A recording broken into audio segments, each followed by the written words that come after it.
All right. Welcome back to the late show.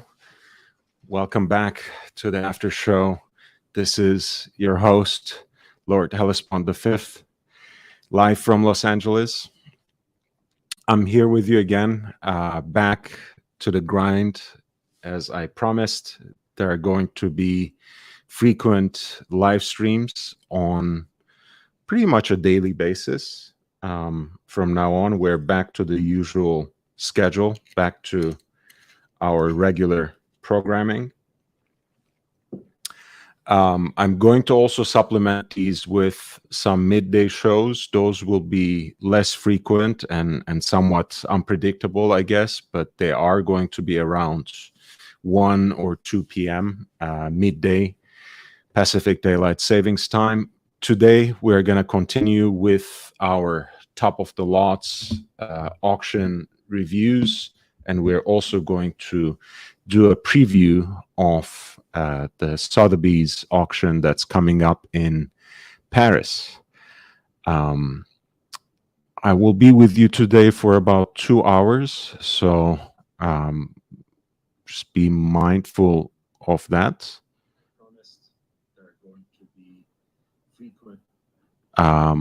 And I'll start with looking at some of the results from the Bonhams auction last a couple of weeks ago at their Knightsbridge location, and there were 2 particular watches that I found very interesting and that really presented, I think, good deals, relatively speaking, and it once again should serve as a reminder that that any watch enthusiast should be mindful of these auctions, should be conscious of these auctions, and could potentially participate to buy from these auctions, because those watches that don't necessarily steal the spotlight, that don't necessarily take over all the attention, can still present good deals.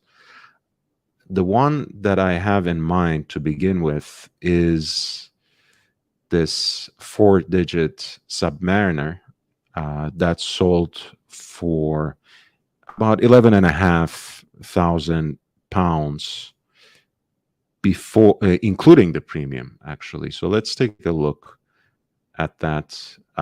Unfortunately, somehow the picture doesn't appear here, but this is basically the face of the watch. As you can see, there is a little bit of a scratch there on the crystal, which is quite interesting, right? I think it would behoove Sotheby's to be a little more careful in the presentation. You click the link, it leads you to the inside of a beautiful luxury sports car, great tan leather there, but not the watch that we're looking for.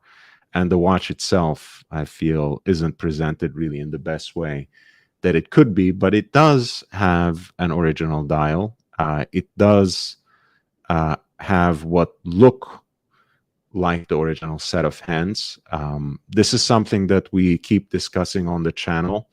The perfect match when it comes to vintage Rolex and the patina might be desirable to those who have a condition that we know as OCD among us, but it's not always the case. You know, vertical integration, the whole idea of these big brands producing everything in-house, that's mostly a 21st century development. And even today, it remains mostly the stuff of myth. For the most part, marketing gimmick, I will have to say. But at any rate, at a period in time, which is the late 60s, where in fact Rolex was sourcing the hands from a certain supplier and the dial from yet another, the idea that the various mixes of tritium, which was the luminous material then, would age differently is not a surprise. So the hands among themselves aged pretty evenly. Same thing can be said about the luminous material on the dial, and even the luminous pip there at 60 or at 12 o'clock on the rotating bezel seems to have aged in its own way. And I think by and large, the watch has a very warm and charming patina. Seems to again have the original dial, original hands, what looks like at least period correct bezel. When we go into the details, which again, for whatever reason, doesn't include a photograph, you'll see that the bracelet actually is from a later period in time, and it is stamped with an S, which tells us that it is a bracelet supplied in the service center, probably when it received some TLC, some much needed care at a Rolex center during its life. But again, you have something that is in good condition, that is very wearable, especially because it has a more modern bracelet that can be preferable to people who want to wear it on a daily basis. And including the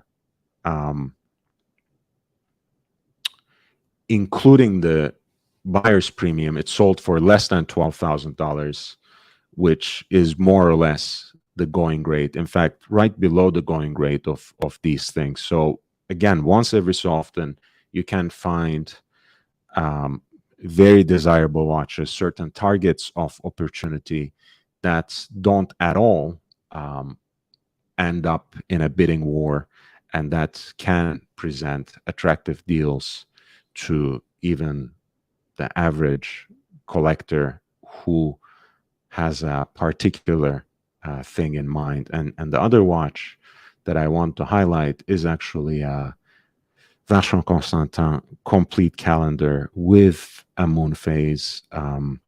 Something, of course, they have those steel triple calendars now in the Historique line, in that much vaunted line of the longest continuous manufacturer of Swiss watches, where they reproduce and reintroduce some of the designs from their archive. This, again, I think is signature Vacheron Constantin from around 1995.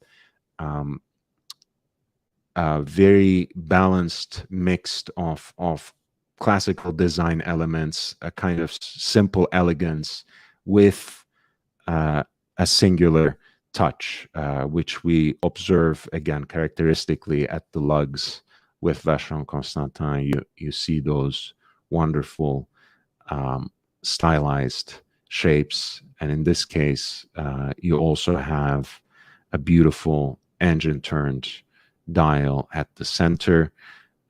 Again, I think the watch itself has a very nice patina. It has, of course, different from the current line of triple calendars that Vacheron has in the Historique line. It is in precious metal. It is in 18-karat yellow gold, and it also has a moon phase. And that being said, again, it's sold for right under 9,000 in British pounds, which is quite attractive when you think of how these things sell, how the current model sells in the contemporary line, the wait times you might need to have. This is a 36 millimeter case, but I'm assuming with those lugs, which have a certain splayed out design, even though they're not particularly long, it seems to have a lot of wrist presence. And I think for a precious metal watch, there is a lot of interest on the dial.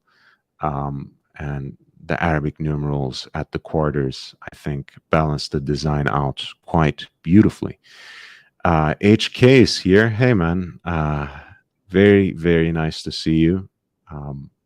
Welcome to the channel.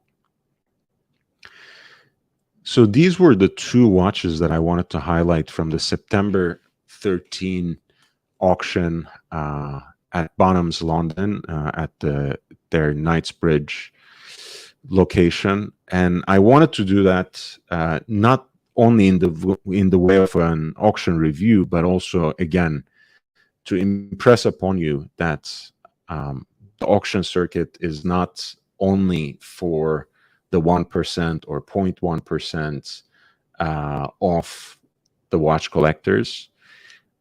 Those of you who are on a regular basis buying luxury watches at retail prices from the Big Four, from A. Lange & Söhne, from Breguet, from other major brands, can certainly afford pieces at auctions as well.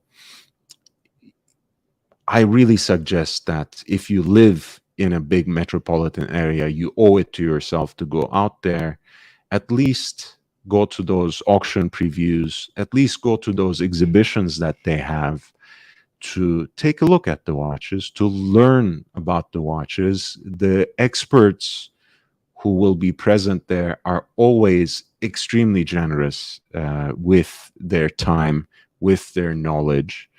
And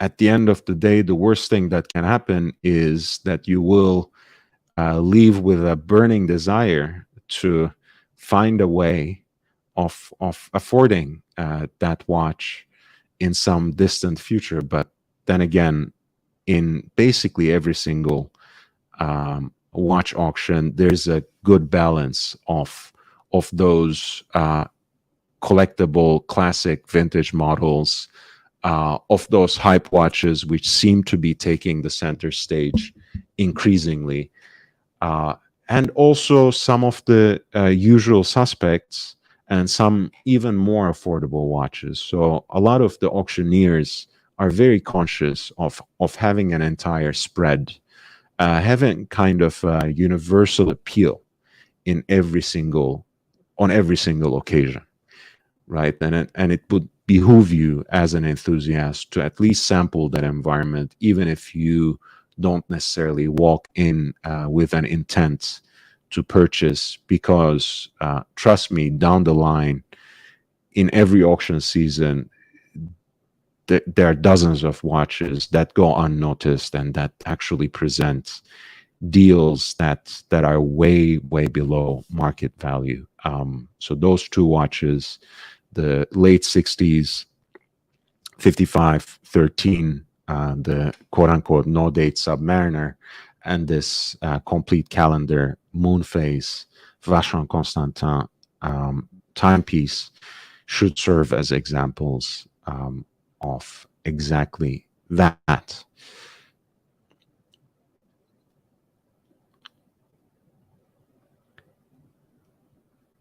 Big Meech is here. Welcome back, my man. Basil, now lovely to see you too. Please hit the like button while you're at it and subscribe if you haven't. It genuinely helps. We're here with Watch Talk again every day, and not only in the form of live streams. You will see tomorrow a number of different kinds of content will drop. Of course, those of you who follow me on Instagram, and I will drop the link for that as well, know that I have been working quite hard behind the scenes, in addition to the more high-profile interviews that I was doing for this channel. So there's a long backlog now of content that I have been working on and that I have been introducing on Instagram, which you should check out, that will make an appearance in the video format on this channel over the next couple of days and weeks. Now, the next few examples that I want to present are from the Bonham's online auction, actually, luxury online auction, again, that sold for very reasonable prices, more or less, for what they are, right? Right around market value, I should say, because some of these models are, again, quite hyped up and very desirable. So I got about 5 that I want to present to you, and they kind of run the whole gamut again. One is a Panerai submersible bronzo, a 2019 limited edition, that has this brown dial, a kind of maroon ceramic bezel, and a kind of oxblood leather strap with contrast stitching. Very special watch, very sporty looking watch. That classic cushion case, of course, that has developed from some of the early iterations of the Rolex Oyster, and that was actually supplied by Rolex to Panerai initially. It's a classic. People say everyone should have this or that in their collection. So I'm not going to make any remarks like that, but certainly, even when you have not much real estate on your wrist, as is something that I suffer, even then, I think there's always a place for a classically sized Panerai in your collection. And by classically sized, I mean by Panerai proportions, right? And this is quite a big watch. I think it should be around 46, 47 millimeters in diameter. So maybe this is not for you, but being a limited edition, I think this is a great choice for collectors of Panerai.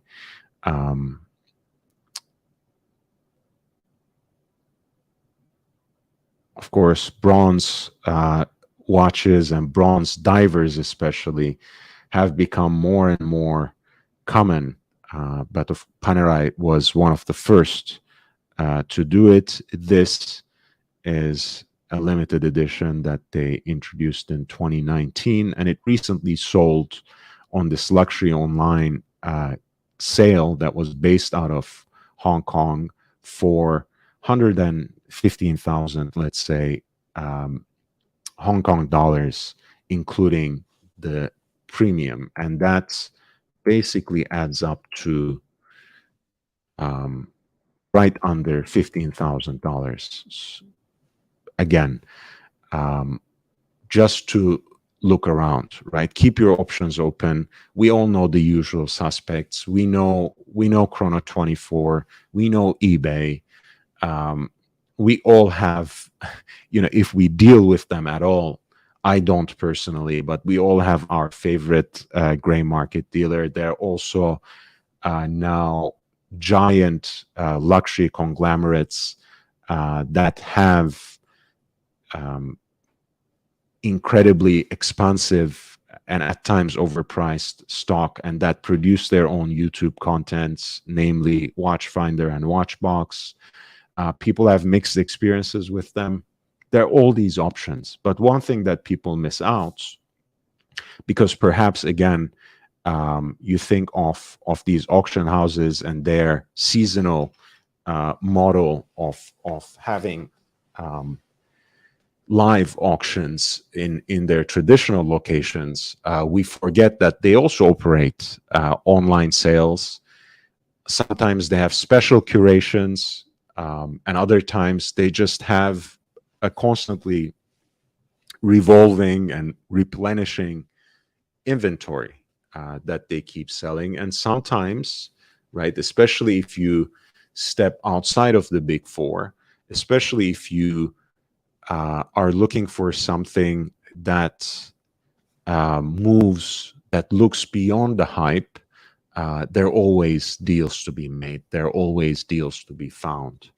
So this should be one of those examples. Again, something that is very much under the radar, and a model that's usually not preferred by fans of the Omega Speedmaster, since it doesn't have a hand-wound movement, since it has a reduced case size, and therefore also a slightly different layout. But as you know, the Omega Speedmaster Reduced, for at least some, is a more wearable version.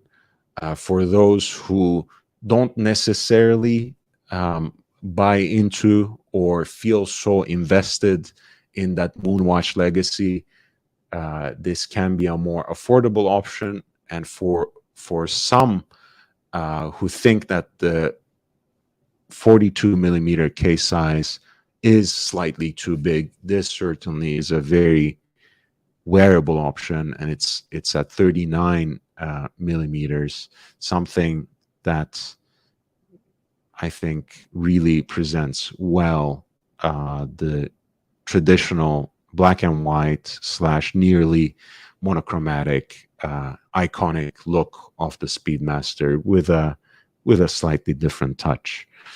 I do prefer the hand-wound caliber myself,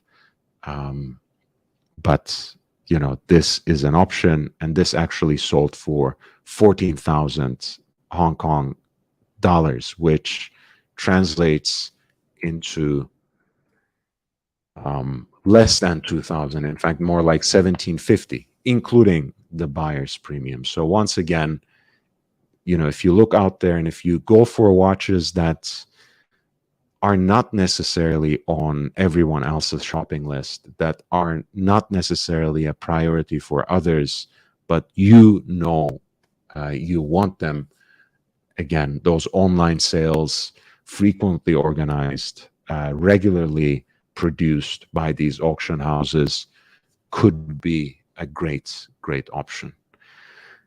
Now for a few other watches, part of this luxury online auction that are a little more hyped up and that realized accordingly much higher prizes.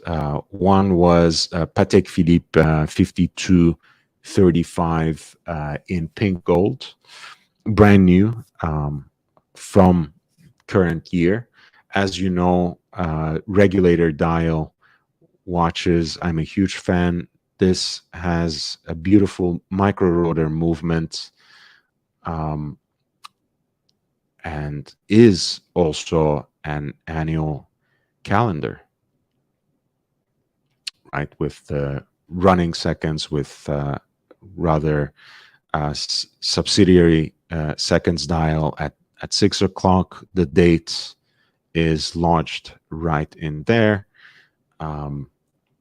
Of course, this is the hour hand, this is the minute hand, day of the week, and month right here. As I've done a video, you would remember, on regulator watches a while ago. I tried to explain why this particular layout, this particular remnant of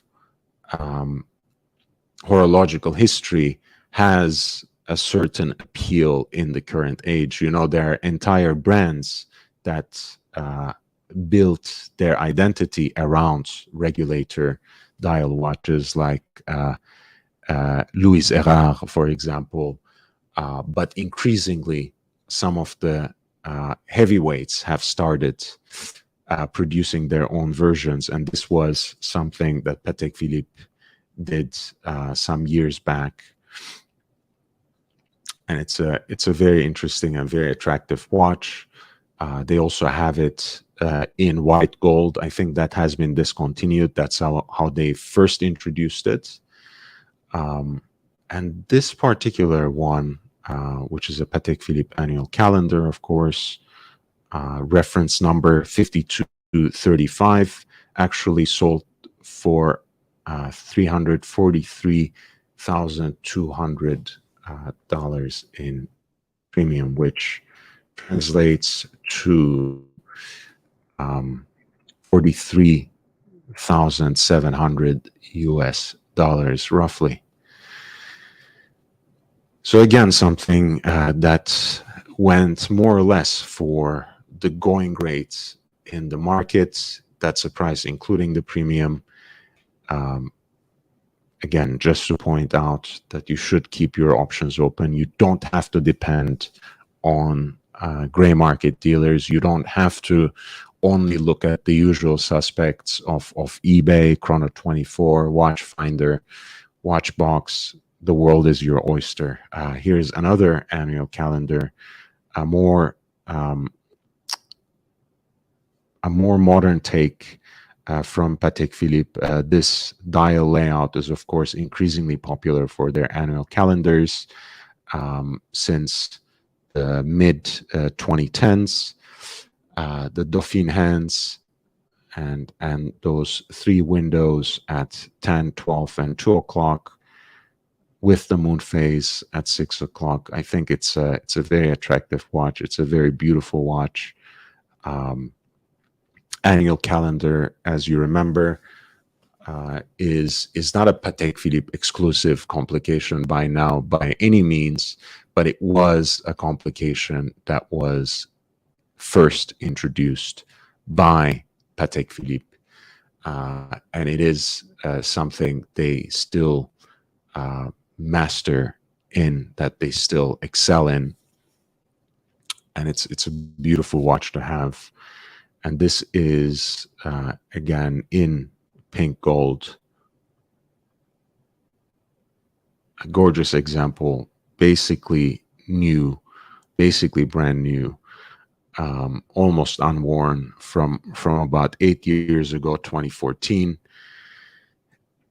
And of course, this is the more modern sizing, right? The 40 millimeter case. There are even better deals to be found for the earlier references that in fact are around 27 millimeters. I have in mind specifically the references of 50, 56, so on and so forth, from the early 2000s. But this is a 5205R full set, practically new, that they sold again for around the same range, realized, including the premium, 380,000 Hong Kong dollars, which translates into a little less than 50, right? So $48.5 thousand. Next up was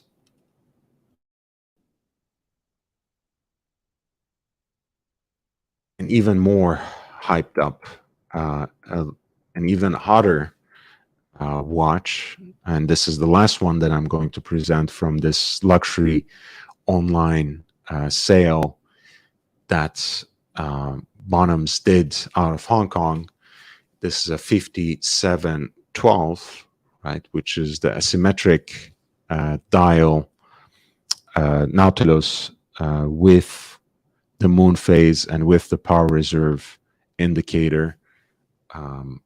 It's an acquired taste. Some people, in fact, like it even better than the time only. This is, of course, rendered in white gold, and it is presented on a leather bracelet, or leather strap rather, than a full matching bracelet. Again, has that slate gray dial that Patek usually uses to match with the white gold material. I think it's a handsome watch, but as with any other Nautilus models. Again, a model that I'm not a huge fan of by and large.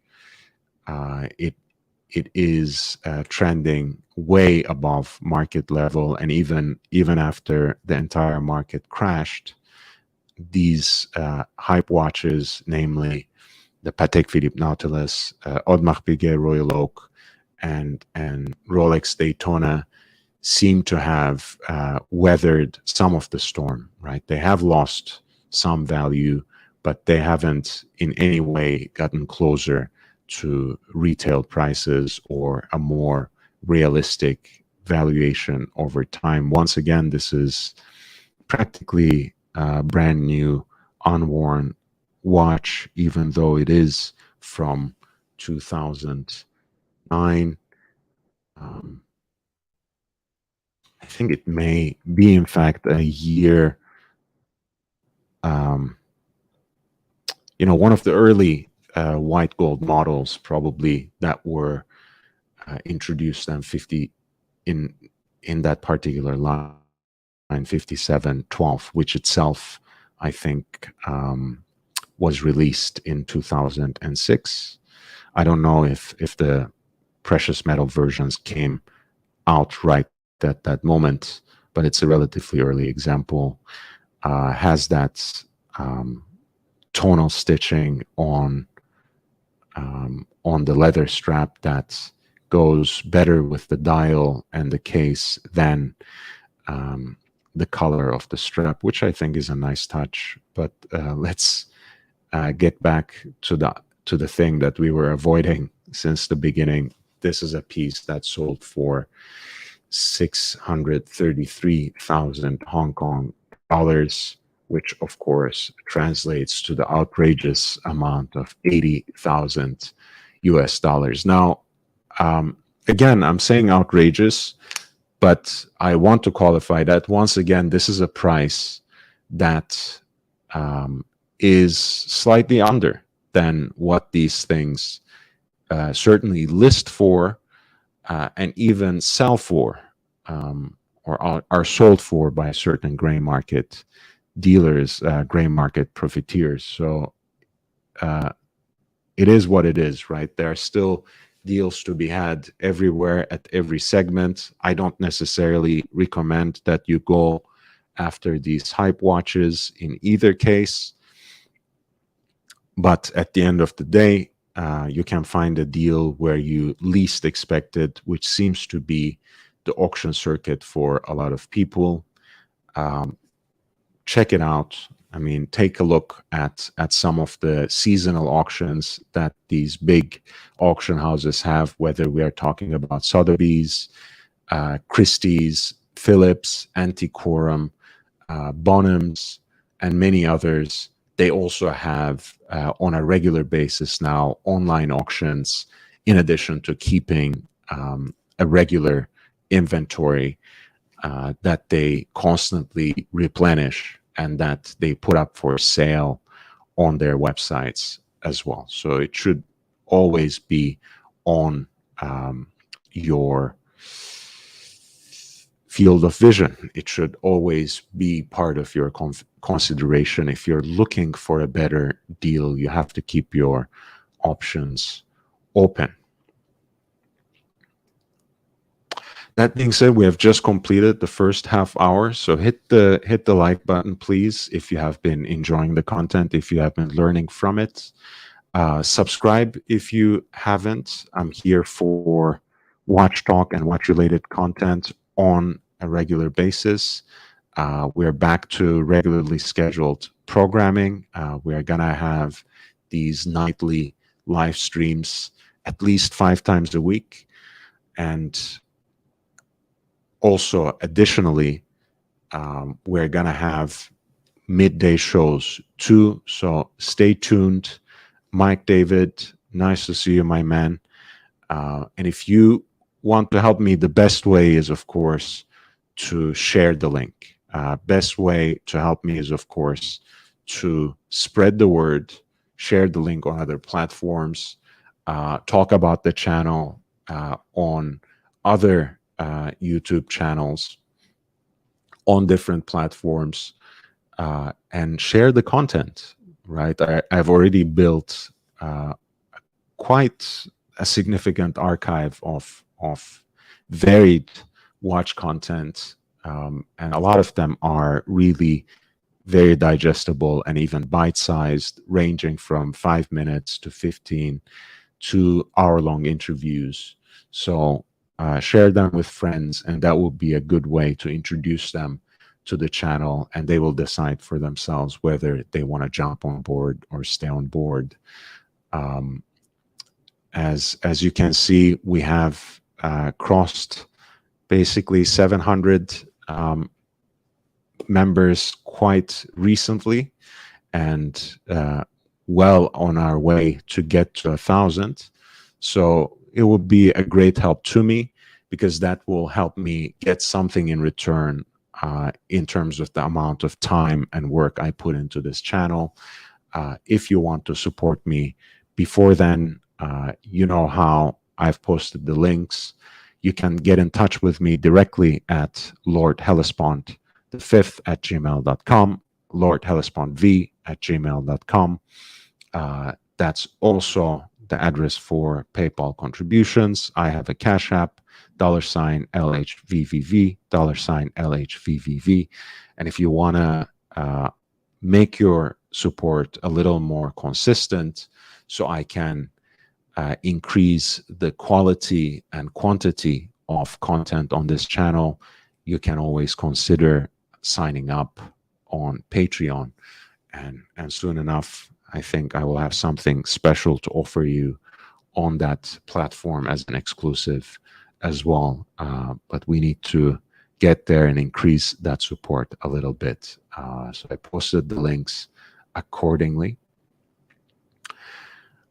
I want to do a little bit of an auction preview. Sotheby's has basically two major auctions coming up. One in Paris called Fine Watches, and another in Hong Kong, and that is a few, I think, a little further ahead. But the Paris auction has a lot of lots have been already open for bidding, and they will close on September 30th. So in a matter of four or 5 days.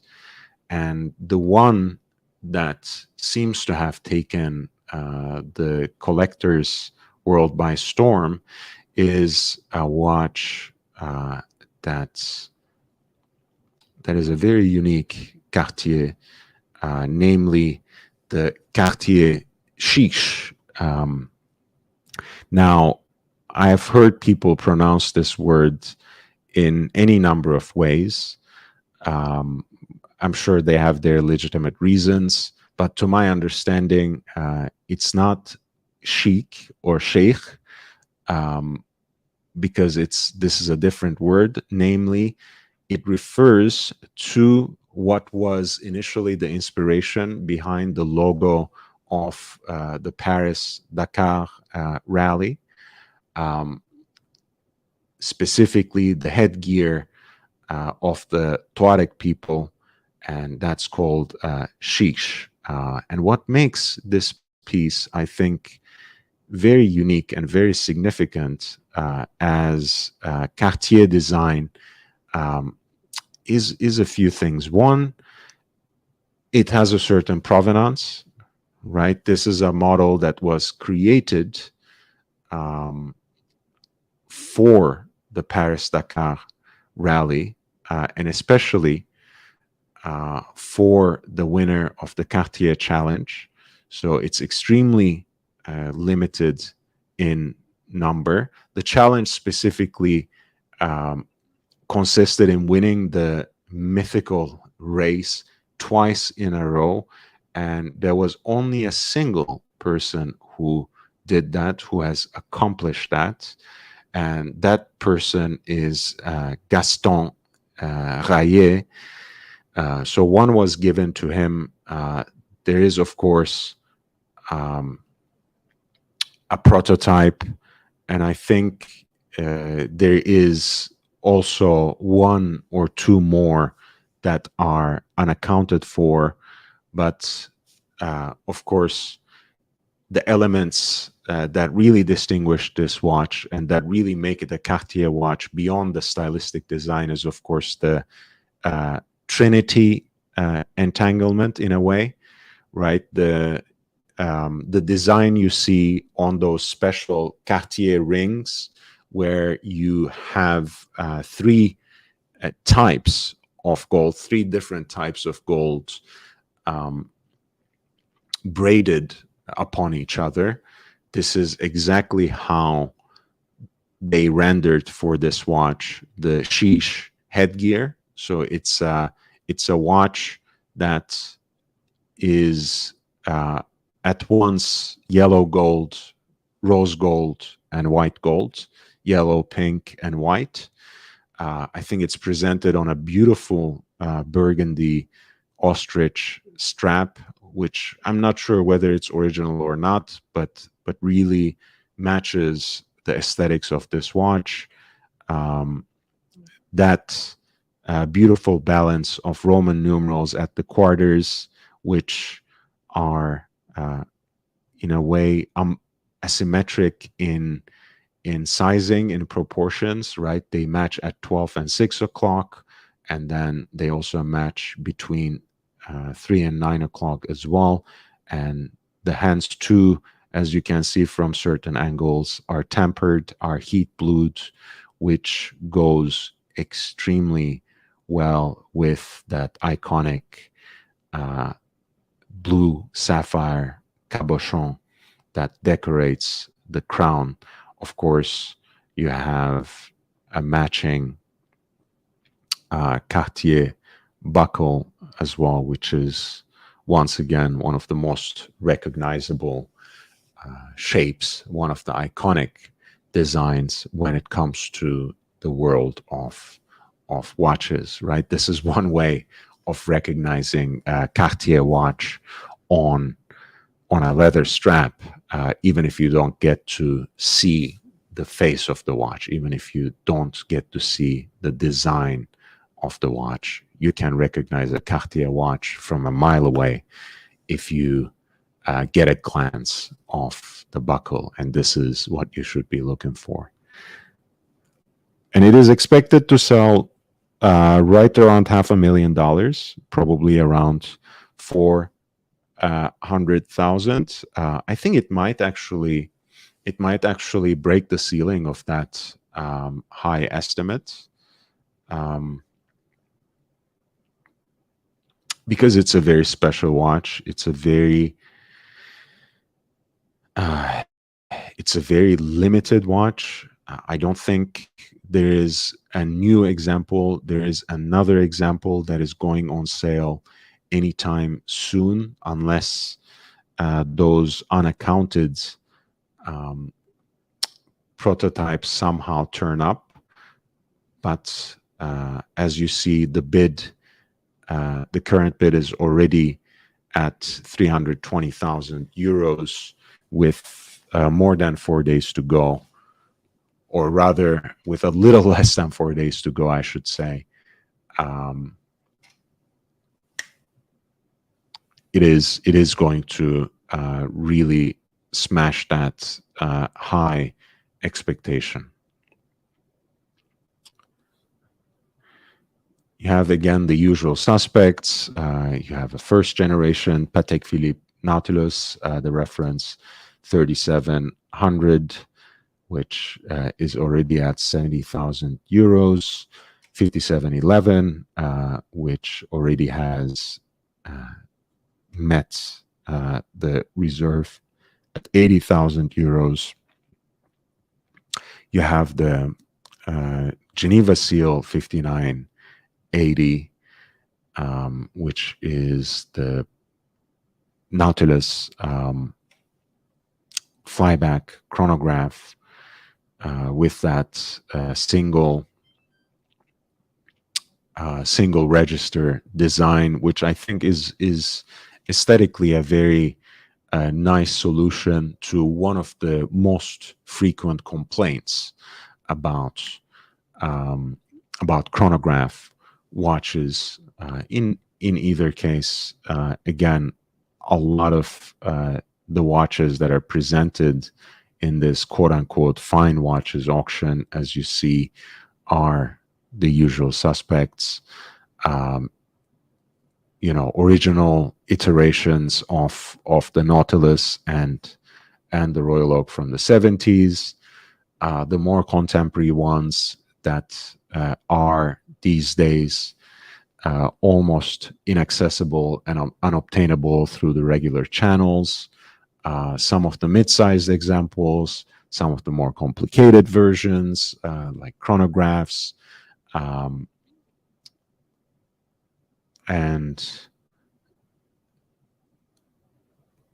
but you also have some interesting pieces like this Oddmark Pigue jumping hour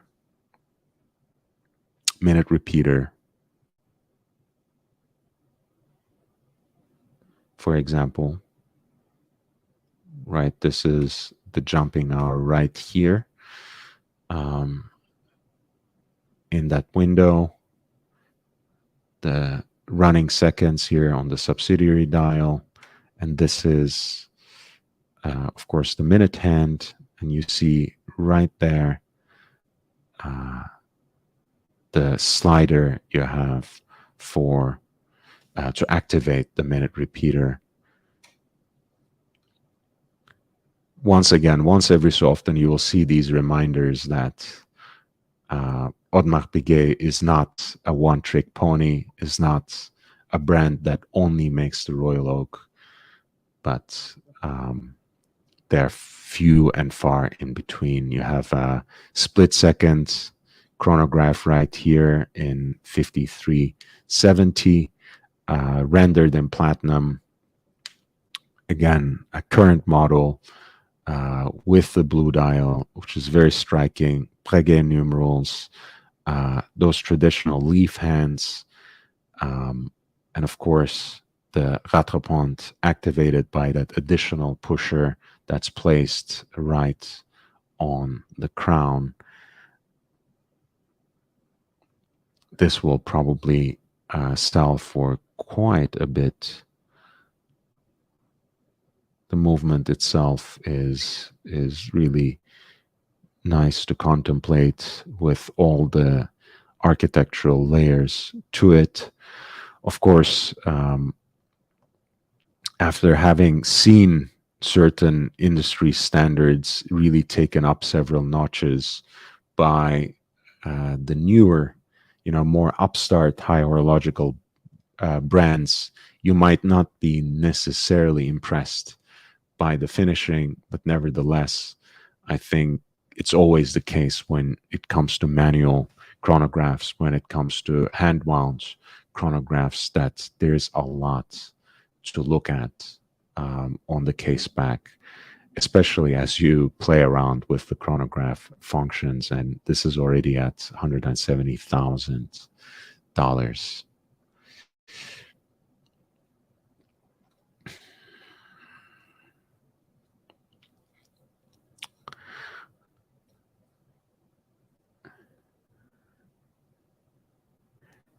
This is a very interesting piece that I wanted to highlight, lot 115. This is a design, this is a model that people like to say has rescued Oddmark Pigue, that saved Oddmark Pigue in 1980s. In the 80s, I think Oddmark Pigue basically sold up to like 70-80% on some years among the total number of perpetual calendars sold by Swiss watchmakers. This piece was a particular hit. And again, 80s were a time where the Royal Oak itself was only really excelling in two markets, Germany and Italy. And Oddmark Pigue itself, if not necessarily suffering, was certainly having a much tougher time than they're experiencing today with the help of the Royal Oak resurgence. This particular reference of the Perpetual calendar, which is a very classic balanced design, relatively thin, traditional, classic contours of the case, I think are unmistakable. Very beautiful watch, if you ask me. And again, on the secondary market as well as on the auctions, you can find them for relatively cheap for what they are.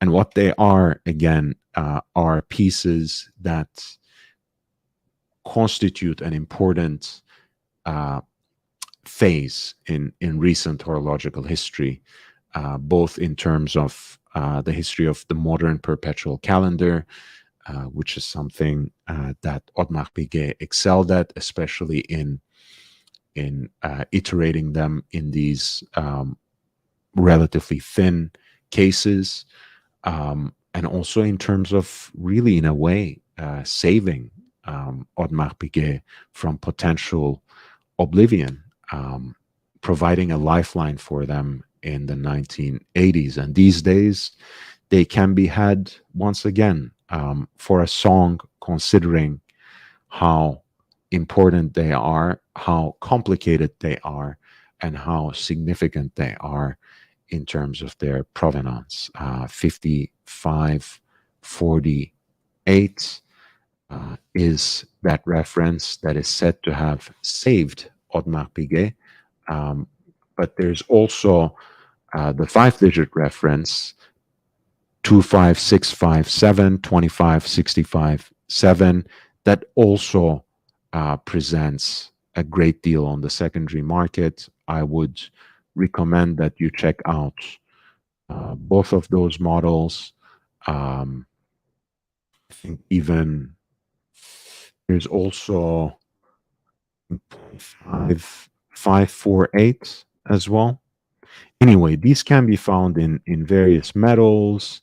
They can be found um, again in various reference points, but at the end of the day, um, it's one of the most desirable crown complications, so to speak, the perpetual calendar with moon phase, a very balanced design, and for what it is, again, especially if you prefer the smaller case size in 36 millimeters, this is a very interesting watch to get. Or really, a lot of the Audemars Piguet perpetual calendars from 80s and early 90s are a great value proposition, considering again how important they are for horological history, how significant they are in terms of the brand's recent history, how wearable they are also in terms of their balanced design and sleekness in general. Double-stepped case, 4-register layout, and stepped case, I should say, not double-stepped, and ultimately very, very thin.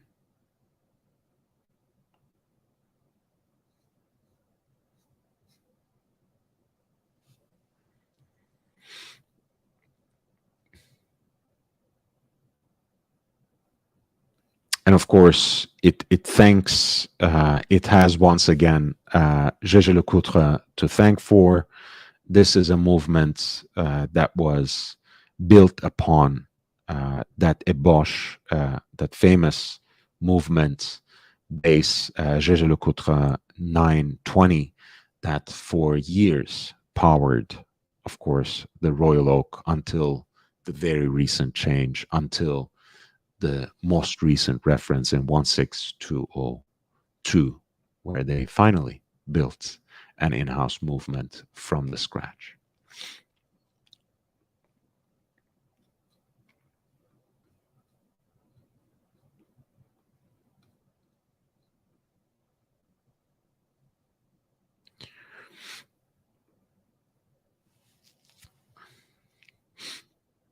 And next up, um,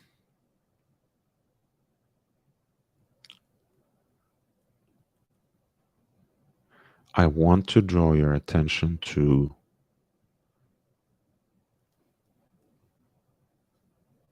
an early reference of the Explorer from 1953, relatively early, I should say, 6350. Again, a beautiful piece of design. That lollipop seconds hand in and of itself makes the watch very attractive. I think it will go well above the estimate, but it can be an interesting watch to follow. And let's see if it will make my top of the lots. But this is reference one, sorry, lot 130, and a Rolex Explorer reference 6350 that is actually consigned by the family of the original owner. So it has a pretty well established provenance and could be quite interesting to follow. So before 1016 came out, right? Another lovely Rolex, relatively uncommon. This is a Dato Compax, which is to say basically a calendar chronograph made by Rolex, 1947. You see those spider lugs, or you can say maybe scarab. No, I think spider would be more appropriate in this case. A two-tone piece. You have the triple register chronograph, the date indicator that points to the chapter ring, and day of the week and month right there under 12 o'clock by the two-window configuration. It's a very nice watch. It's a very unique watch. It's not a Rolex that you see every day. It's not a Rolex that comes to mind when you mention the name of the brand, but it is an interesting piece of horological history. It is an interesting piece of Rolex history. Dato Compax reference 4768. Very wearable and quite charming example of a calendar chronograph. I think that has aged certainly visibly, but also in an attractive way. I would much prefer something like this that shows its age, that shows its good, honest wear, to a restored dial when it comes to a vintage watch. So this is very, very charming and very interesting. I would love to see how it performs by the end of the auction.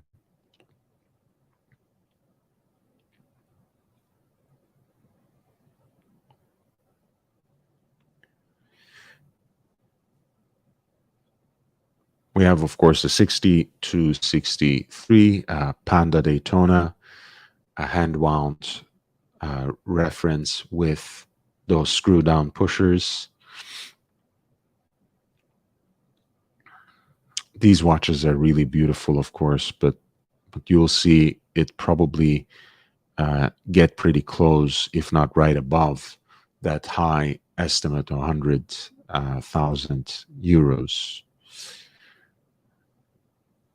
There are a few more modern Rolexes. That famous reference, of course, that was produced between 1988 to 2000. The Zenith, so to speak, the one that had the caliber 4030, that was based on the Zenith caliber 400. These actually present a very attractive price point for a lot of Daytonas, if you ask me. This is something, of course, that comes with papers and box, as well as a service paper, if I can see relatively recent service too. So it can be a very interesting deal for someone who's looking for something with a slightly vintage aesthetic, and something that is certainly going to be collectible in so many years to come, because I don't think Rolex will go back to seeking external suppliers for a chronograph movement anytime soon. I don't think there will ever be Zenith produced Rolex Daytona calibers anytime soon or anytime in the future. So this is extremely limited in number, even though it was produced for 12 years. There's always going to be a limited number. I shouldn't say extremely, but there's always going to be a limited number. And for those of us who don't necessarily like ceramic bezels, I think these present a great example of something that is neo-vintage, that has a very interesting aesthetic, that has nevertheless an automatic movement, but that is also going to be holding its value into the future. Of course, the 6-digit reference 116520 also is the sweet spot in terms of fighting a deal, especially if you are not going necessarily after the ceramic bezel references 116500 LN specifically. And there is an example of that 6-digit reference too, as you see, the one with the white dial, red writing of the Daytona, stainless steel matching tachymeter bezel. I think that's also an extremely handsome watch, and probably is the sweet spot when it comes to a modern Daytona, a Daytona with an automatic caliber.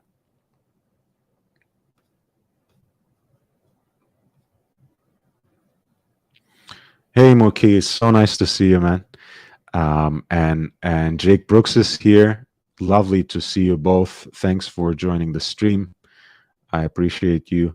Jake Brooks says, I saw that one of the original bezels alone is worth 20K for 6263, right? That was the screw down pusher Panda Daytona that we were examining earlier, right? Those bezels are themselves worth of, speaking of which, by the way,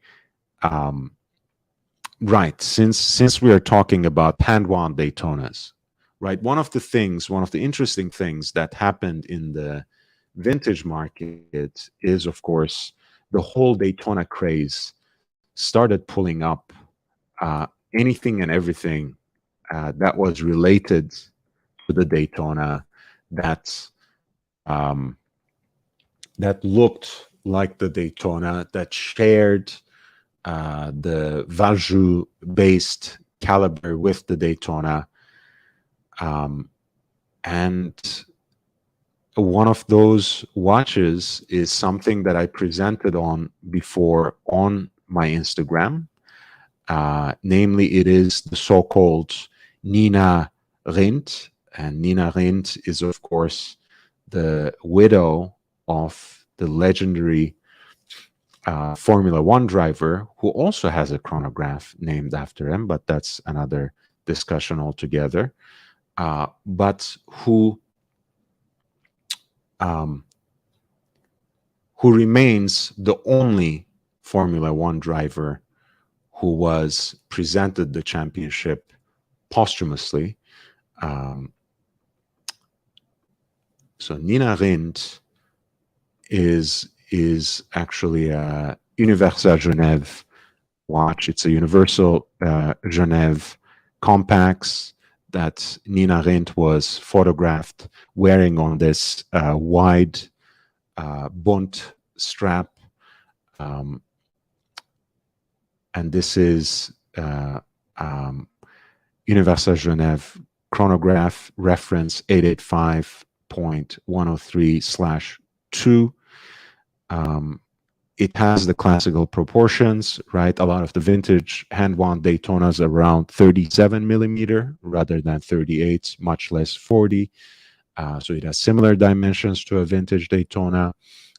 It is built on a caliber that works with the Valjoux 72 base, has a similar tachymeter bezel, those bezels that themselves these days cost thousands of dollars. This one has pump pushers, which around that period, of course, were also found on certain Daytona references.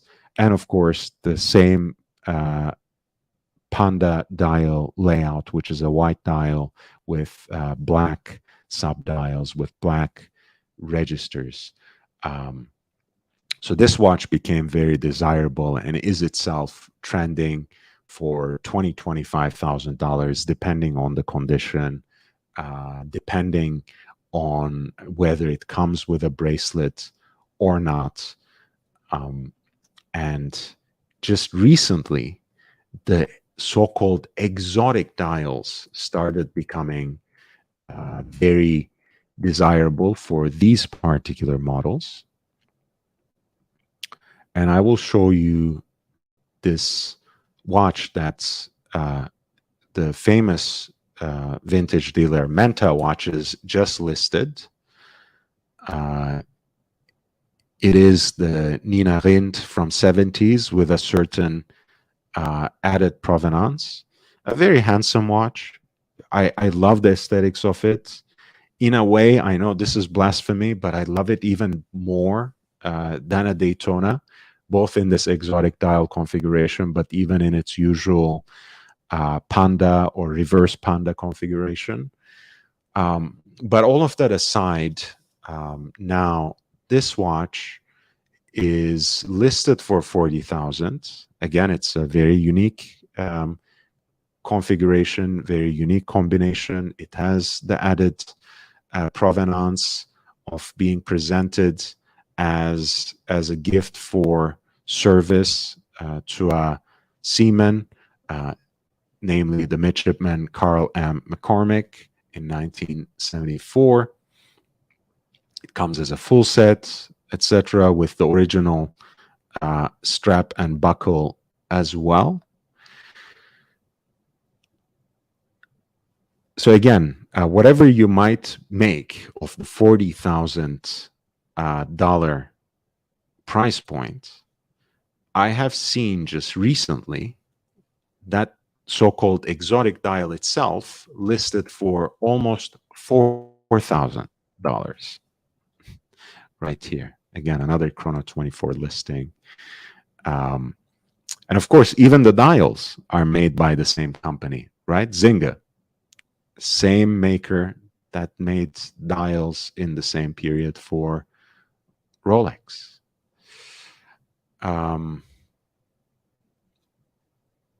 Right, so even the spare parts of some of this most desirable vintage models have basically started their own market.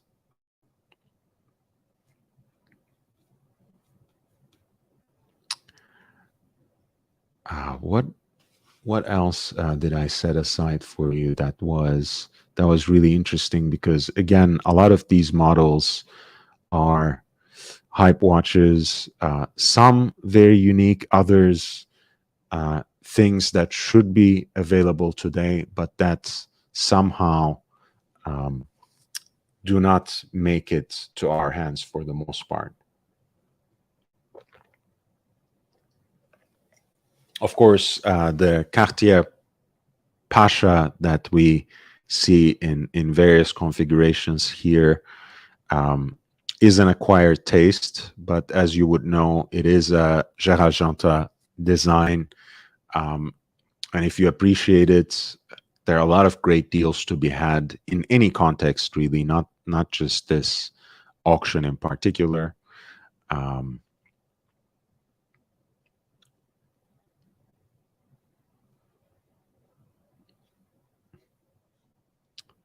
Again, one of the canneries and the coal mine, the Kermit Submariner, the 50th anniversary 5-digit Submariner with the green bezel. We'll see how that performs. It's already at 13,000 euros, but you see how the estimate itself is quite conservative, right? These ones were selling for easily above 20K when the market was at its peak. So now people had to settle with a much more humble estimate of a high ceiling at 18,000 euros, and we have a parity between euro and dollars at this point in time. So we'll see how that situation will develop.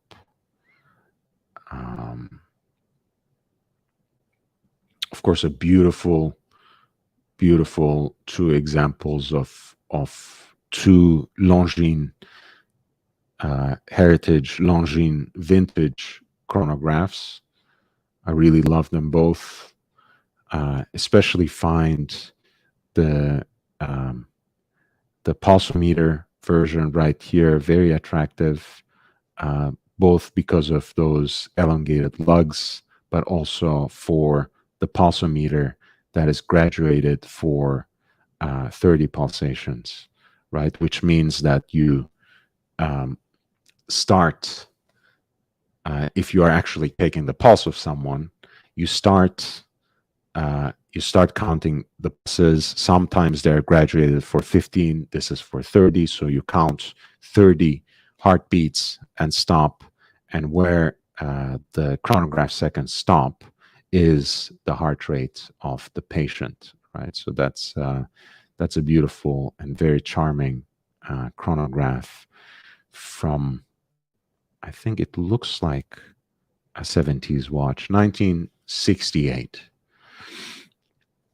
In many ways, an annus mirabilis, I have to say, 1968. There's so many great watches from late 60s that are very near and dear to my heart. Of course, the Moonwatch itself would be an example of that.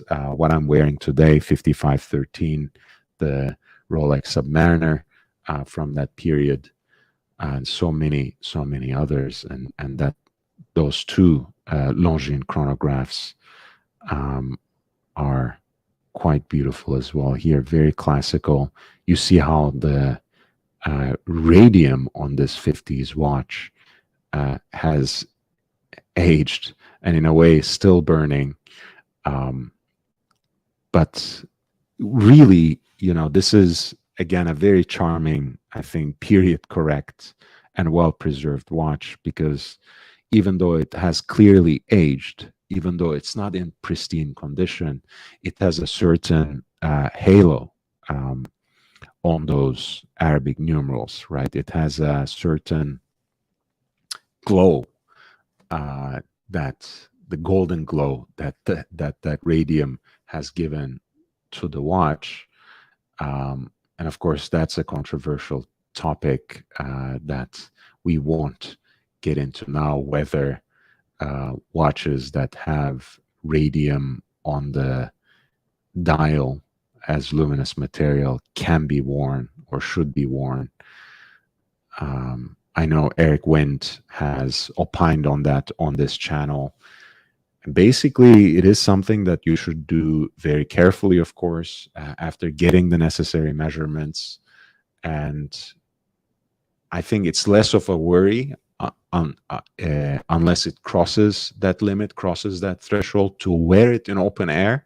It's more of a problem of storage, right? If it's not a threatening amount of radiation, where you have to have a ventilated safe, a ventilated space. It is not something you can store in a drawer for sure. But this is a Flyback chronograph from 1956. 6 that is quite beautiful and really, I think, striking with those syringe hands as well.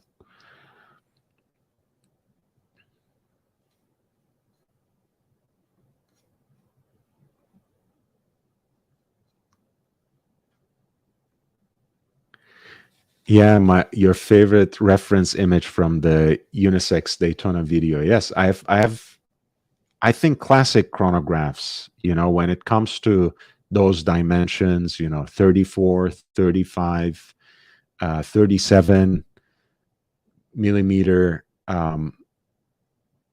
cases, those are universally wearable.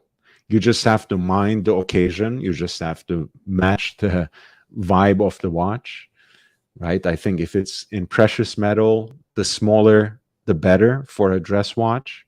If it's a stainless steel piece, of course, it can be sportier and still unisex if it's 36, 37 millimeters.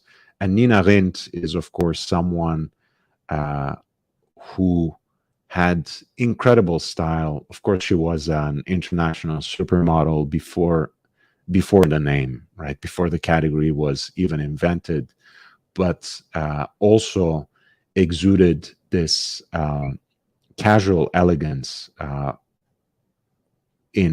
the racetrack when her husband was racing, and that's something that that very few master. Right, a lot of people can look great if they are dressed up very consciously and very expensively and very elegantly in a classical way, but it's less common for someone to look that good when they are simply wearing a random blouse, a pair of pants, and oversized glasses with a classic chronograph. And there you go.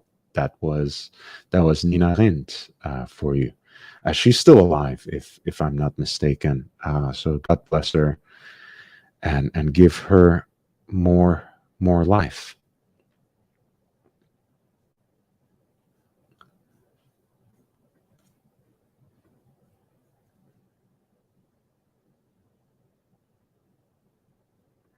And Mookie says, I've been meaning to share that video with my wife. We put into the AD the request for Daytona white, gold, blue for our 15th anniversary. Good luck.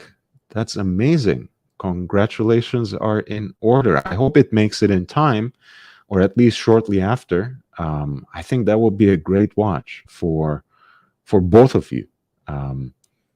On the bracelet or otherwise. I remember they used to have beautiful racing dial white gold Daytonas with a blue dial that was on the older leather strap presentation with the matching buckle. I love those as well.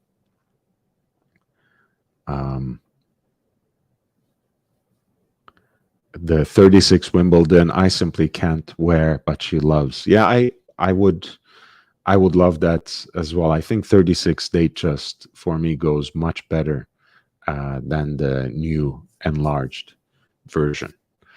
In either case, let's go back to the auction. There's a Popov there.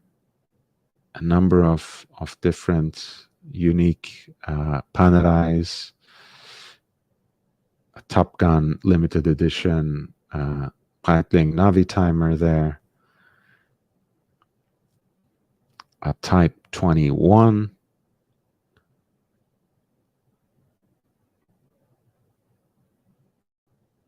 Flyback Chrono from 2008.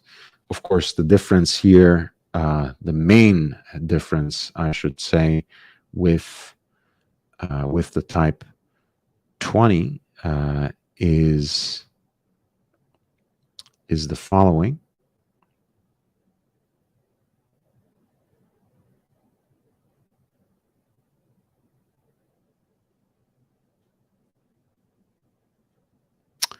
Um, So this is the running seconds,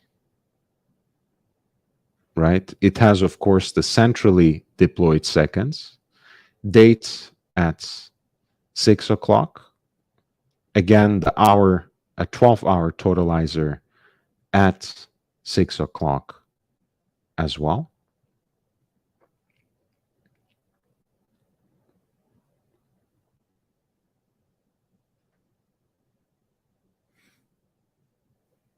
It has a 24-hour indicator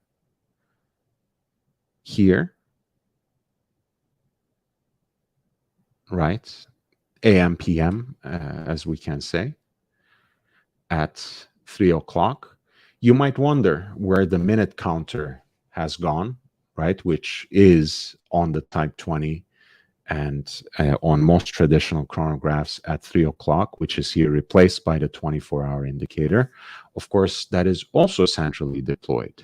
So you have this centrally deployed minutes, chronograph minute hand, basically. So you might be wondering if this is a split-second chronograph. It isn't. You might be tricked to thinking that, seeing those two thin, centrally deployed extra hands, but one is for chronograph seconds, one is for chronograph minutes. That's the Type 21 by Pigue 3810, which is an interesting watch, a much larger, bigger watch than the traditional Type 20.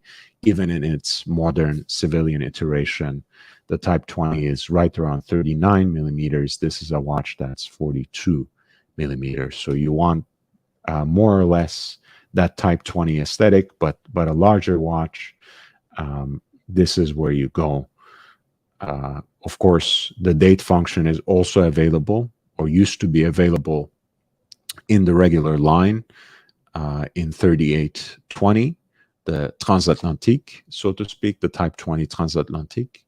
But in this case, you also have a kind of a different flavor with the Type 21.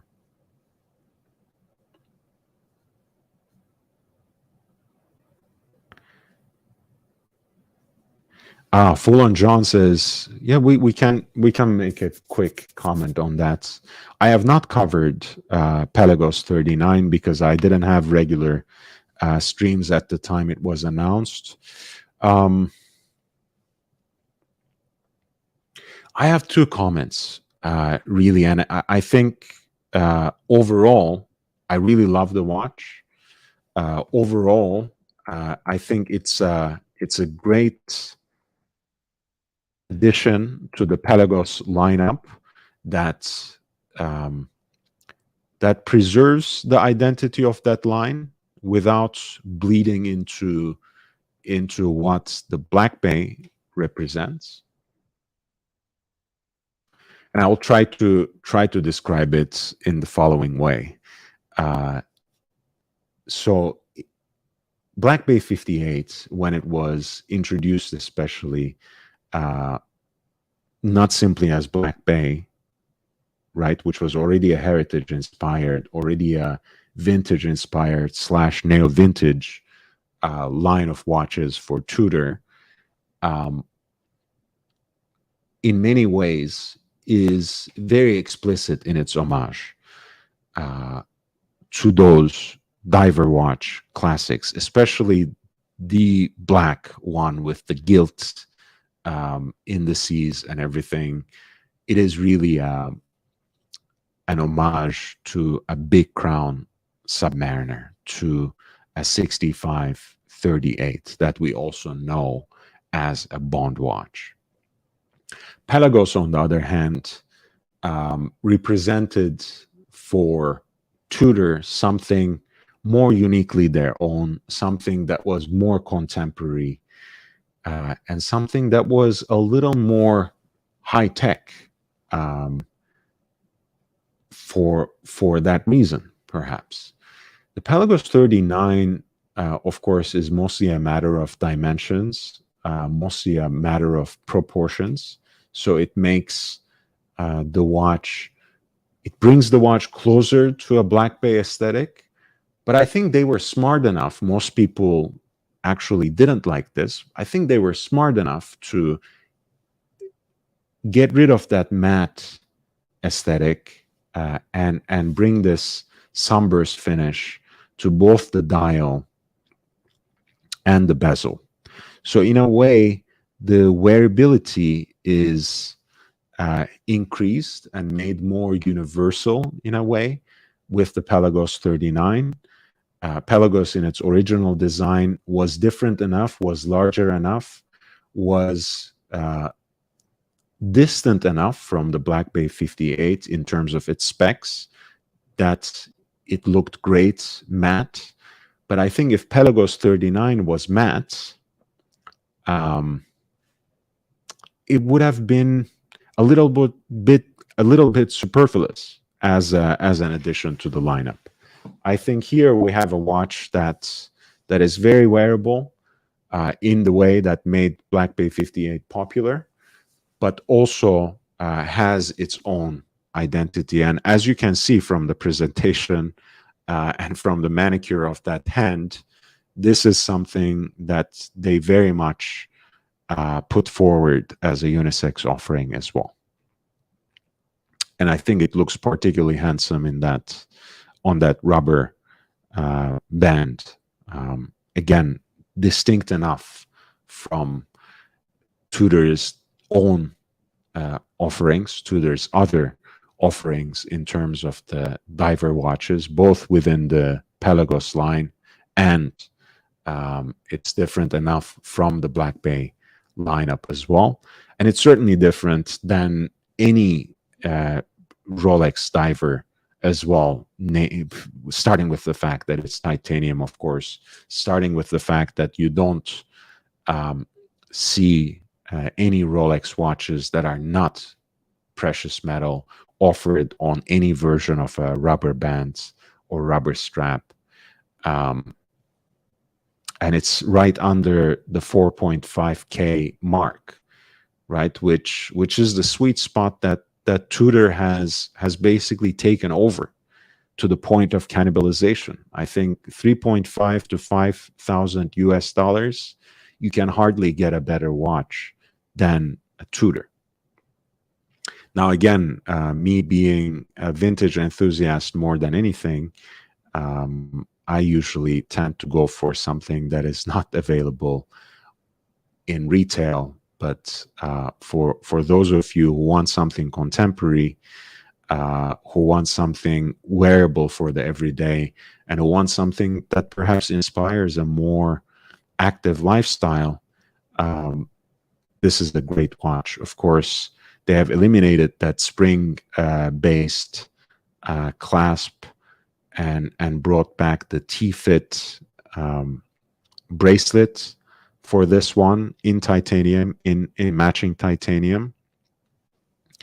I don't know, honestly. Again, I say this many times over. You know, if I were 10, 15 years younger, if I were starting my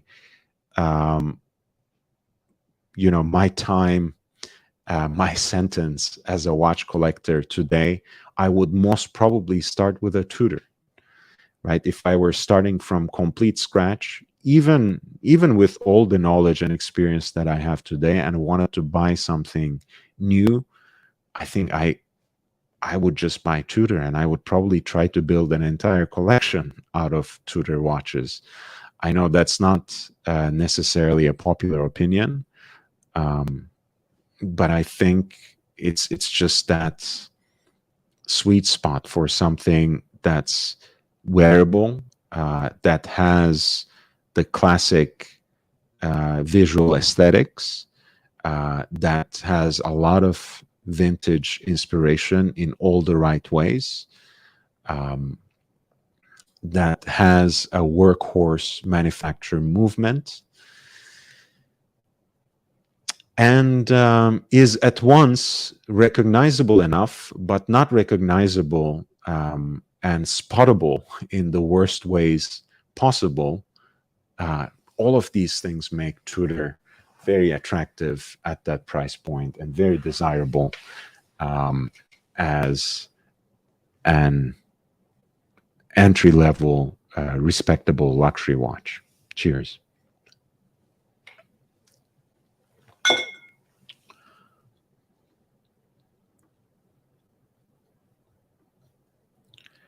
All right, so going back to our auction preview for the Sotheby's Paris, that is going to end at 30. That was lot 190, Breguet Type 21. That seems in a pretty pristine condition, but is from year 2008. Already had several bids at 4,800 euros, more or less the same in US dollars. I think it would probably go a little higher than this humble, relatively conservative estimate. I think the Type 20 series is making a comeback sooner or later. Breguet has tried pretty hard to push the Marine line as their sports watches, as their luxury sports watches. I'm a big fan, both in the current generation and the generation that preceded it, but the market hasn't really accepted it. The market hasn't really embraced it for one reason or another. So I think eventually Breguet will come back to the aviation-inspired Type 20 line that has all the heritage, all the iconic status, all the history that these big icons have in terms of a Rolex Daytona, in terms of a Omega Speedmaster, in terms of a Zenith El Primero. You know, it's an instant name that comes to mind. The Breguet Type 20. That's it. It should make a comeback eventually, even if not in that very desirable hand-wound form, which is just baffling to me once again, because Breguet is, of course, the owner of Nouvelle Lemania, so they have one of the best classic movement bases in CH27, in Lemania 2310, 2320, that they still have in their current offerings as Breguet 533.3. So it would behoove them to come up with a version of the Type 20 using this time their quote-unquote in-house movement.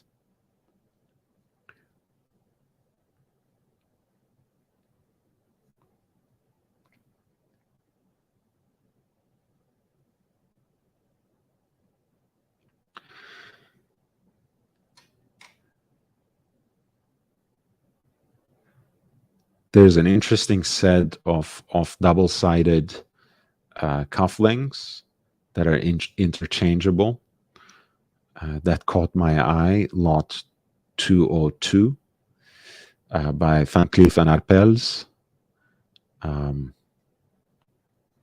You know, there's lapis lazuli, onyx. I think this is amber, and then the original is steel. Sorry, that's a tiger's eye, actually. So my apologies. This is a tiger's eye set, onyx and lapis lazuli, as well as steel, which make for a beautiful double-sided classic cufflink. So if you like cufflinks, you can hardly do anything better than that. I think double-sided cufflinks are what anyone should go for. If you are making that extra effort, it might as well look its best from both profiles.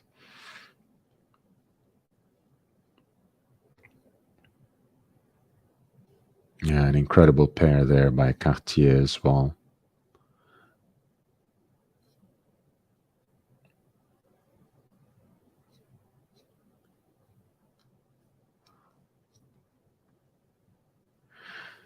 And there we go, actually.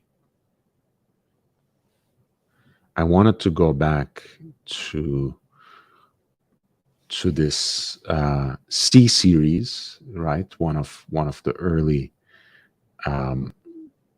relatively early examples of that first reference of Royal Oaks 5402. This is roughly from year 1980.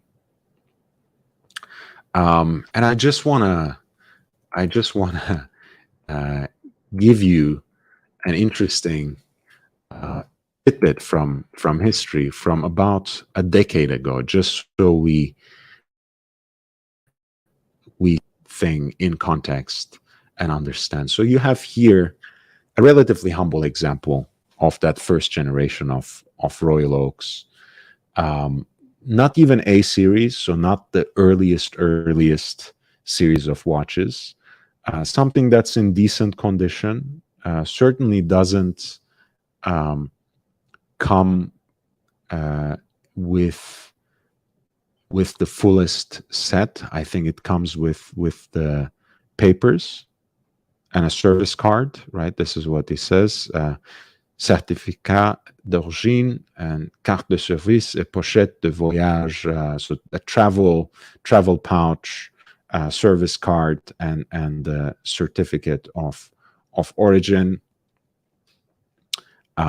C series. It's expected to sell for around $60,000. I think it will sell for more, but it's basically a plain Jane first generation Royal Oak, not an incredibly early example, not a particularly special example, not pristine, not a full set. It will sell for $60,000. 10 years ago, right? A certain Royal Oak with a much more interesting provenance, which is precisely a Royal Oak that was worn by the iconic actor Alain Delon in his private life, as well as a couple of his movies, sold for a record of 68,750 euros. That was a record at the time for a Royal Oak, period. No Royal Oak had sold for that amount of money. Nowadays, you would be lucky enough to get a plain Jane Royal Oak at that price. So this was Alain Delon's own that he wore in his private life, that he wore in like a boomerang, for example, comme un boomerang in 1976, as well as other movies. And it even had a service style, etc. It was just an interesting piece, right? A piece of history, so to speak. And it sold, including the buyer's premium, for less than 70,000 euros. And the A series at the time was selling for less than 40,000 Swiss francs. This is year 2012, not distant history, right? Just a decade ago, not a significant amount of time in a single lifetime. But this is it, right? This is how the dynamics of the watch market sometimes work. Some models that are relatively undesirable, are under the radar, are iconic, but really chased after by most serious collectors, can suddenly become mainstream and very universally desirable and hyped up. And that's what happened to the Royal Oak. And just 10 years ago, it was a different world, right? You could actually find very good examples, even full sets of the Royal Oak for $40,000, $50,000. Nowadays, you cannot even get close to a plain Jane Royal Oak of any generation, of any reference number for that kind of price. Full on John says, thank you for the streams. I've sent a PayPal. That's very generous of you. I really appreciate it. You know how much I appreciate your presence and your support, Full on John, even without any financial contribution. But you know also that I cherish and appreciate any PayPal contribution, any Cash App contribution, any regular contribution in terms of a membership on Patreon. It means a lot to me. It shows a certain recognition of what I do. So I always appreciate it. And guys, the information is there in the crawling ticker and is included in the description. I'm going to post the link as well. So if you're feeling it, feel free to contribute. But more than that, please hit the like button. It doesn't cost anything, and it means a lot. It helps a lot to me, especially on these kinds of slow days. Monday night has always been slow. And as I'm making my way back to frequent live streams, I wasn't expecting a particularly crowded night tonight.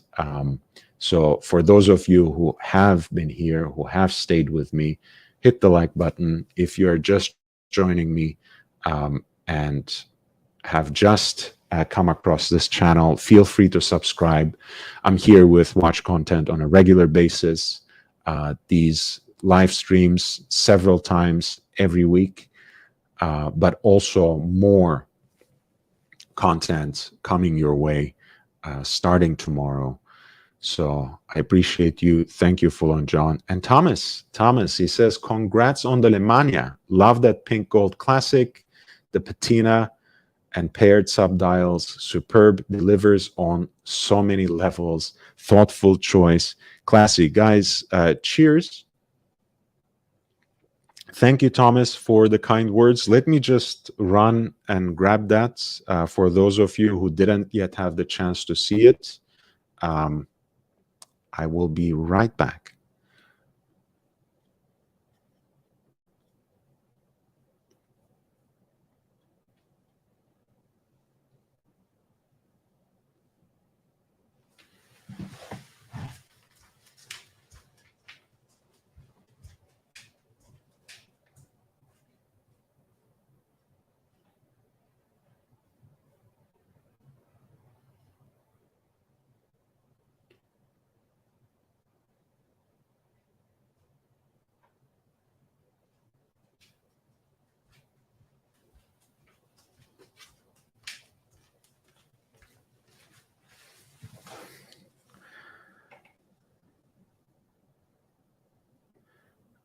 All right. There we are. This is the Lemania that Thomas was talking about and congratulating me on. I love it. It's really a wonderful dress piece. And as you guys know, it's also a wonderful piece of horological history because it's powered by that mighty little giant CH27, which in many ways defined horological history in the 20th century.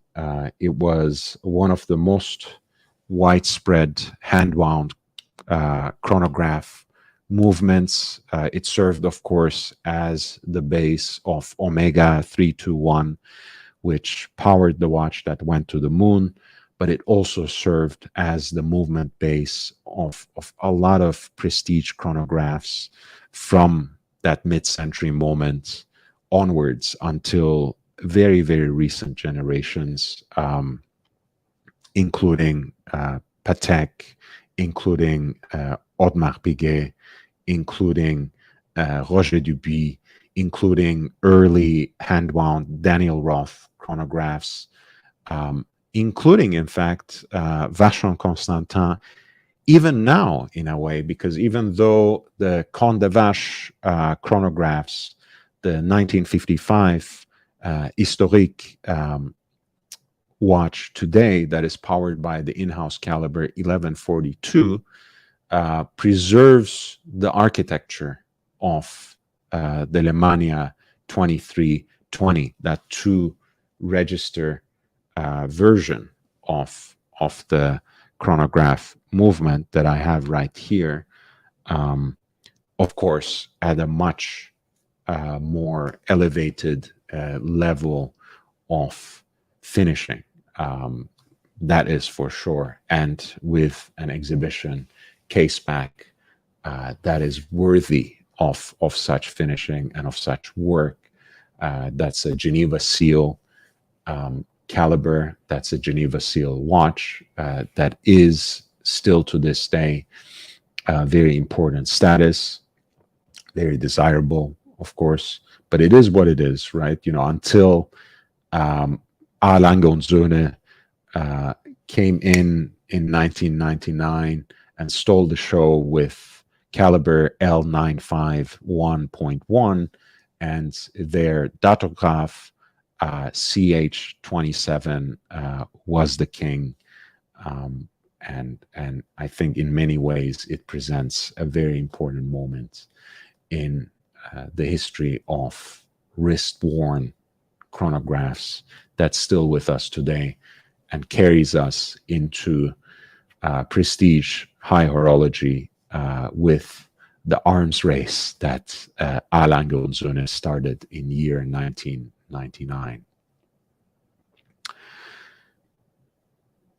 So guys, that being said, we're coming to the end of our broadcast tonight. Unless someone wants to join me, someone wants to jump on, I will share the link.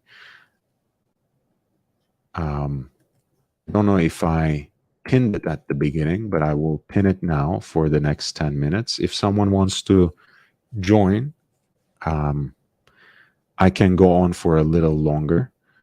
If you want me to discuss a particular point, if you want me to shine a light on a recent release, or any other questions you might have before I close the show today, in these last 10 minutes, feel free to write it in the chat. Feel free to jump on the panel and join me in conversation. Otherwise, I will close quite soon. Please feel free to hit the like button. I want to maybe bring up, pardon me, another offering as I leave, another new release that I find very exciting, if not necessarily desirable. I think for what they are, and this is something, of course, Eric and I discussed in this watch, for the kind of complication they offer, for the provenance they have in terms of presidential history in the U.S. Vulcain watches, and especially their alarm watches in the form of the cricket, are an incredible value in the vintage markets. And Vulcain, of course, was revived as a company and had a few different kinds of releases, but the cricket is coming back, and I think it will be it may be already almost completely sold out in pre-order, but even if it's available, I find them slightly overpriced, right? Especially for the kind of tradition they present. But it's a very interesting watch in terms of how it makes for an audible utilitarian version of an alarm watch that can be worn on the wrist, and it owes that mainly to this case back design with the recesses that allow the buzz to come through. at full charge, it lasts about 20 seconds. And both the lines, both the tradition and the classique, or tradition and classique, I think have really vintage inspired aesthetic that make both of them quite appealing to me as watches. I find the price point at or right above 4,000. It's a little spendy, a little pricey, especially considering how you can get relatively well-preserved examples of the vintage original around the time. But for those of you who are charmed by this complication, for those of you who are fans of the alarm watches, whether we are talking about the JLC Memovox or the Vulcain Cricket, this is a very interesting modern example, and some of you will prefer that robustness, that wearability, that everyday usability if you are not used to the idea of wearing a vintage watch on a daily basis, right? This is a vintage example, for example, for instance, of Vulcain Cricket. It really looks stunning to me, and these are modern examples of it. It's offered in two different iterations. You know, the classique with the sectorized dial and painted Arabic numerals and luminous alpha hands, and the Tradition, which has applied arrow markers and numerals, as well as the Dauphine hands. It's kind of I guess the Tradition, the Classique is a little sportier, maybe because of the lume especially, and I think, if I'm not mistaken, both of the cases have the option of a 36, both of the designs, I should say, have the option of a 36 millimeter and a 39 millimeter. So a lot of interesting things there.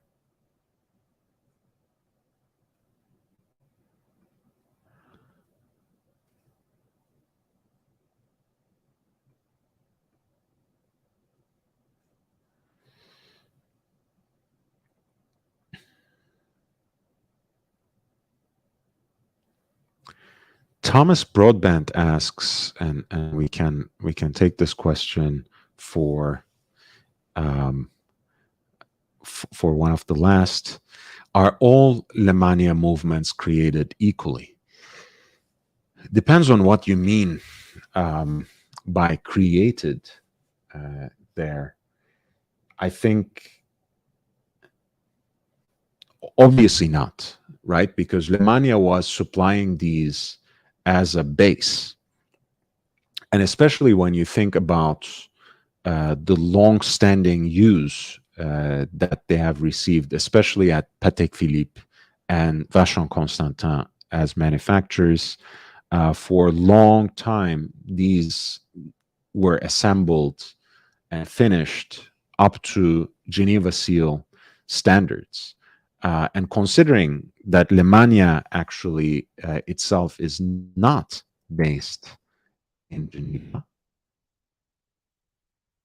right? Considering how these movement bases were actually coming from outside Geneva to receive the Geneva seal earlier by Patek Philippe, and to this day by Vacheron Constantin, they still have to have most of the work, meaning most of the assembly and finishing, done in Geneva. So obviously, the parts will remain the same, the architecture will remain the same. So they are created equally, but are they finished in the same way?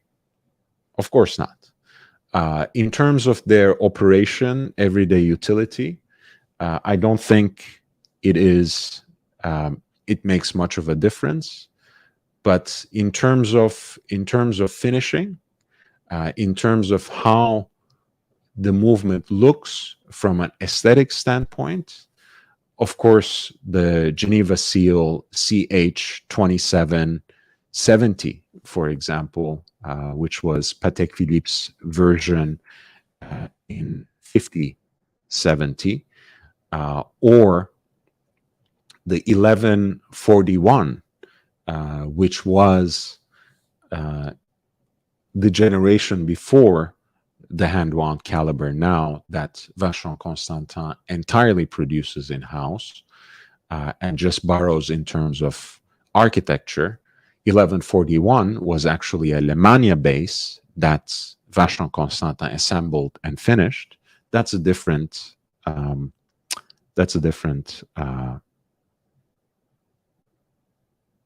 piece. That's a different level of work. That's a different level of workmanship. So all Lemania movements, if we're talking about CH27, are created equally, but they have different life trajectories, so to speak. And in terms of finish, and in terms of the kind of handwork that goes into their assembly until the last moment of creation, in terms of also all the modules that Patek was adding, for example, for their perpetual calendar chronos, that is CH2770Q, Q as in quinzième, the French word for calendar. That's, of course, a different movement altogether, right? When you look at 3970 or 5970 that have that same Lemania base, but that build a perpetual calendar chrono on it. Of course, the architecture is recognizable when you look at it. The pieces are all the same, just assembled by a different company, but finished and modulated, which really is where most of the work goes when you think of high horology. So from the standpoint of pure horology, it's all the same. From the standpoint of high horology, so to speak, it's a little bit of a different level. Jake Brooks says, I put my name down for 124-300 silver smooth bezel in an AD in my original hometown. I love the monotone in that OP. So to finish off, let's bring that up 124-300. That's the Oyster Perpetual 41.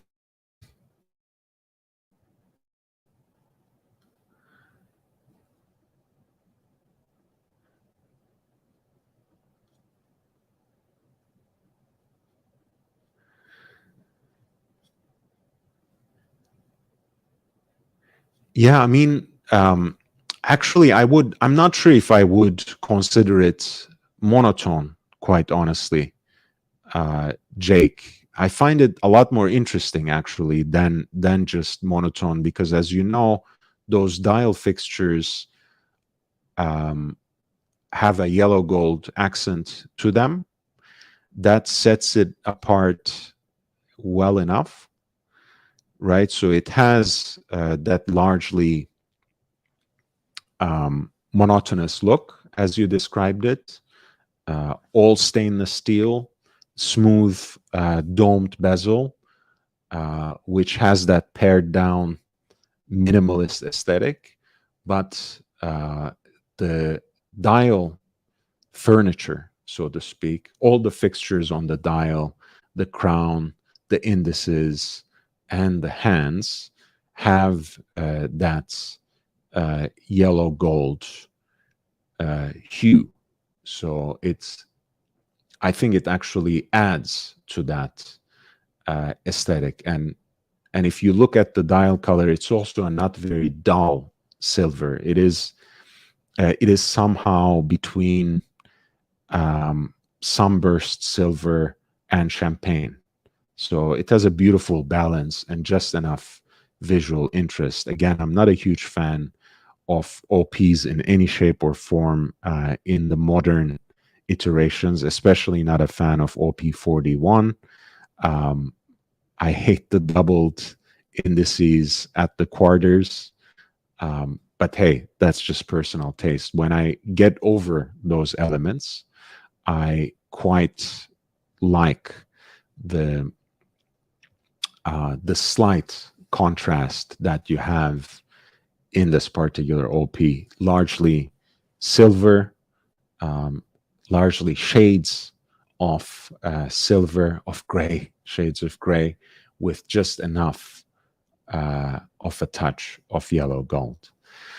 I will take a breather here and say goodbye to you for tonight.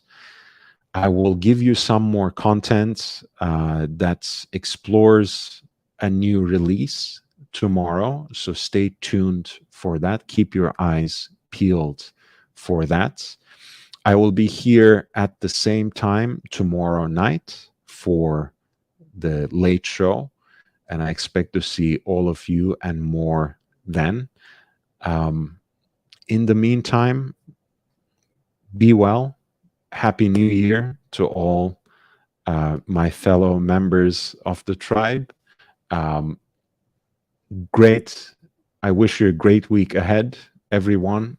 Lovely to see you again. Happy to be back in form. Happy to be back with my nightly shows. Love you all. Look forward to seeing you tomorrow. Stay tuned for new content. Hit the like button on the way out. Subscribe if you haven't for watch-related content and watch talk on a daily basis. And if you want to support the channel, spread the word, share the links to the content with your friends, and help me reach 1,000 subscribers and get monetized so I can get something in return for the time and effort I put into that. And if you want to recognize the kind of work that I already do, the kind of content that I provide for you on this channel, you know already how to help further. The information is there in the crawling ticker. It is included in the video description, and I've just posted the links as well. Thank you, everyone, for your contributions, for your questions, for your comments. Thank you, Full On John, for your PayPal contribution. And thank you, everyone else, for simply being there. Goodbye, and I wish you a great week ahead.